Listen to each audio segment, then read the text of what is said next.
Tara guys, check natin itong nabili kong pang pickleball. May kasama na yung pouch, meron siyang bulsa dito. And tingnan natin kung maganda guys. Kaka-start ko na kasi mag pickleball, parang nakapaglaro ko isang beses. Sobrang nakaka-enjoy talaga. So itong nabili ko, may kasama na siyang 4 na bola. Ayan, ang ganda ng bola nyo. Ito, tingnan natin yung ano niya, yung mismong raketa.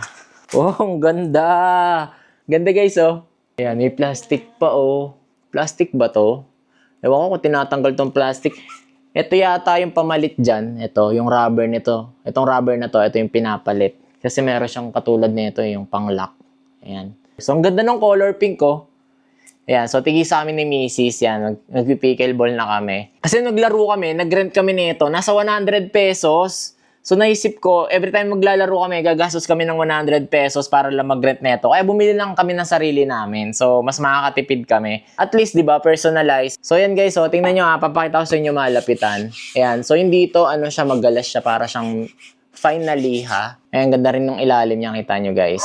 Kung nag-start pa lang kayo sa pickleball and naghanap kayo ng affordable na raketa, ayan, dalawa na siya, and meron pa siyang kasamang 4 na bola. And ayan, meron na din siyang bag. So kung nag-start pa lang kayo sa pickleball, ayan, gusto nyo na may sarili kayong gamit pag maglalaro kayo, try nyo to ha, ilalagay ko dyan yung link dito sa baba para same quality din yung ma-receive nyo.